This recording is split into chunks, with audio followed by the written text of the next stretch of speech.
Hello learners, welcome है आपका एक और नई वीडियो के साथ वेदांत एजुकेशन में। तो हम कर रहे थे इंडिया के फिजिकल फीचर्स को, जिसमें हमने कई सारे टॉपिक जो है कर लिए थे। हिमालयन रीजन हमने कर लिया था, हमने आपका जो है प्लेन एरिया कर लिया था, डेजर्ट एरिया कर लिया था, प्लेट्यू रीजन कर लिया था। आज हमारी बारी आती है हमारे कोस्टल एरियाज की, जो बहुत ही इंपॉर्टेंट है। हम पहले ही पढ़ चुके हैं कि जो हमारा कोस्टल एरिया है अच्छा लंबा है, तो वो कितना है 7516.6 किलोमीटर, 7516.6 किलोमीटर है। किसको मिला के, अंडमान निकोबार और लक्षद्वीप दोनों आइलैंड को मिला के हमारा जो कोस्टल एरिया है वो है 7516.6 किलोमीटर। तो अब हमने कोस्टल प्लेन को जो है मेनली दो पार्ट में डिवाइड किया है इनकी लोकेशन की तरह से। One is western coastal plane and another one is eastern coastal plane. तो सबसे है पहले हम बात करेंगे हमारे वेस्टर्न कोस्टल प्लेन की, जो थोड़ा सा चौड़ा भी पड़ता है आपका, और जहां पे अच्छी खासी पोर्ट वगैरह की सुविधाएं मिलती हैं। तो देखिए क्या क्या इसकी इंपॉर्टेंस है। Western coastal plane submerge coastal plain, ये क्या सबमर्ज है, पानी के अंदर डूब गया था कुछ एरिया, उसकी वजह से वेस्टर्न कोस्टल प्लेन बना है।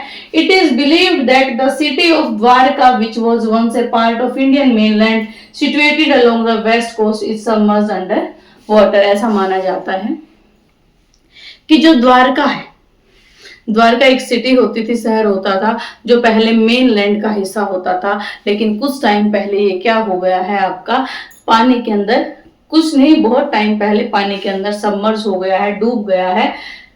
Because of this submergence, it is narrow belt and provide natural condition for the development of ports and harbors। तो क्या हो गया है, जो ये डूबा हुआ हिस्सा है, इसकी वजह से नेचुरल हार्बर्स या पोर्ट की जो सुविधा है यहाँ पे मिलती है। थोड़ा थोड़ा हिस्सा पानी के अंदर है, जिसकी वजह से जहाज जो है धीरे धीरे से आराम से आपके लैंड के ऊपर आके रुक सकते हैं। तो ये नेचुरल कंडीशन जो है वो डेवलप करता है, विकसित करता है, किसके लिए, पोर्ट्स एंड हार्बर्स के लिए। तो बहुत सारे पोर्ट्स यहाँ पे हैं आपका। अगर हम बात करें, यहाँ पे कांडला है गुजरात के अंदर, मारमा गांव है बॉम्बे के अंदर, JLN मतलब जवाहरलाल नेहरू है आपका बॉम्बे के अंदर, मारमा गांव है, ये सॉरी मैजा गांव था आपका बॉम्बे के अंदर, मारमा गांव आपका गोवा के अंदर है, मंगलोर आपका कर्नाटका के अंदर है, और कोचिन आपका केरला के अंदर है। तो ये कुछ हमारे पोर्ट हैं जो यहाँ पे डेवलप हुए हैं। Western coastal plain is divided into two parts. दो पार्ट में हमने western coastal plane, not two parts, हमने कई सारे पार्ट्स में डिवाइड किया। नॉर्थ टू साउथ जैसे जैसे हम चलते हैं तो हमने कई सारे लोकल नेम में भी डिवाइड किया है, लोकल नेम से भी लोग जानते हैं। अगर हम बात करें गुजरात में जो वेस्टर्न कोस्टल प्लेन है, उसको हम क्या नाम से जानते हैं, Kutch and Kathiawar coast. Kutch and Kathiawar coast कहाँ पे जानते हैं, गुजरात में। इसके साथ ही नीचे आ जाते हैं आप, कोंकण कोस्ट आपकी कहाँ पे है, महाराष्ट्र की जो कोस्ट है इसको कोंकण कोस्ट बोलते हैं। कर्नाटक और जो केरला है इसकी कोस्ट को आप क्या बोलते हैं, गोवा एंड मालाबार कोस्ट। तो मेनली मालाबार कोस्ट को ही जो है पूछा जाता है। कर्नाटक और केरला के अंदर हम जानते हैं हम किससे, मालाबार कोस्ट के नाम से।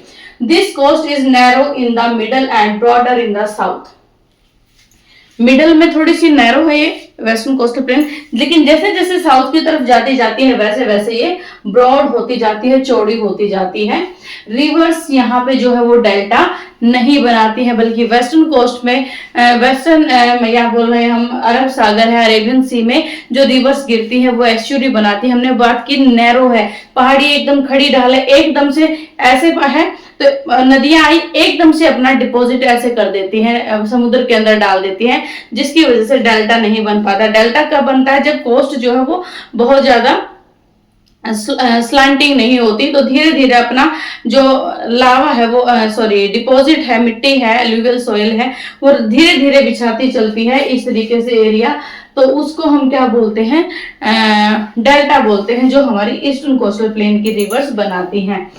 तो क्या बात हुई, वेस्टर्न कोस्टल प्लेन की जो रिवर्स है वो डेल्टा नहीं बनाती, बल्कि क्या बनाती हैं, एस्चुरीज बनाती हैं। The Malabar coast has got certain distinguishing feature in the form of कयास।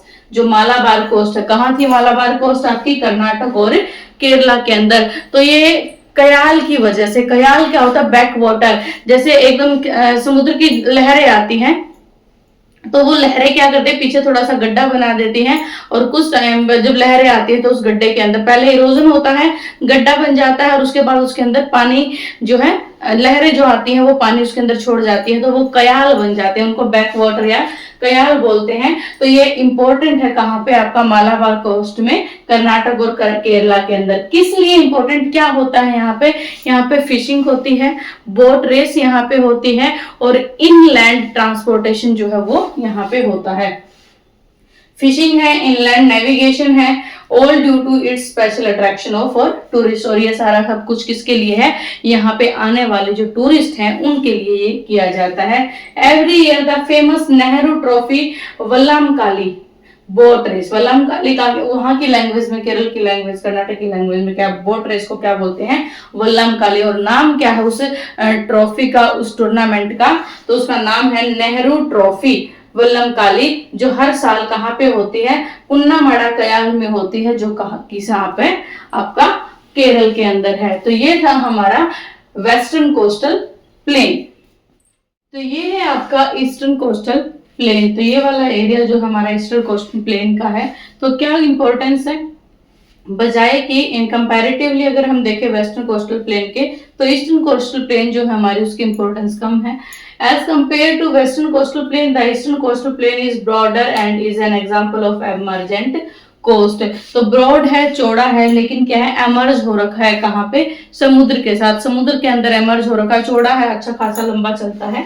वेल डेवलप्ड डेल्टा यहाँ पे मिलते हैं रिवर्स के द्वारा। रिवर जो भी बह के आते हैं यहाँ पे अच्छे खासे डेल्टा बनाते हैं, क्योंकि समुद्र के अंदर बिल्कुल चौड़ा फैला हुआ है, इस वजह से खड़ी ढाल नहीं है।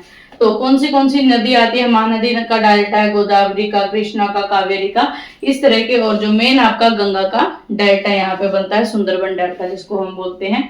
नेक्स्ट है, because of emergent nature it has less number of port. Emergent है, समुद्र के अंदर फैला हुआ है, तो इसकी वजह से यहाँ पे पोर्ट बनना जो है वो मुश्किल है। और जो इसकी कॉन्टिनेंटल शेल्फ है उसका कितने 500 किलोमीटर तक जो है वो समुद्र के अंदर फैला हुआ है, इस वजह से शेल्फ की जो है बहुत ज्यादा ढाल नहीं होती, तो धीरे धीरे जो है का 500 किलोमीटर तक जो है फैला हुआ है, which makes difficult for the development of good ports and harbour. तो इसी वजह से जो है शेल्फ बहुत ज्यादा गहरी है यहाँ पे, तो इसकी वजह से पोर्ट और हार्बर बनाना मुश्किल है। लेकिन कुछ है कि इनलैंड आपके पोर्ट यहाँ पे बनाए हैं, क्योंकि सामान तो गुड्स का तो जो है एक्सपोर्ट इंपोर्ट होता रहता है समुद्र के लिए, तो अब समुद्र के द्वारा, तो इस वजह से कुछ एक पोर्ट हैं। जैसे आपका अगर मैं बात करूं, पश्चिम बंगाल में हल्दिया है, इसके बाद आपका पारादीप है उड़ीसा के अंदर, इसके बाद हमारा विशाखापट्टनम आंध्र प्रदेश के अंदर है,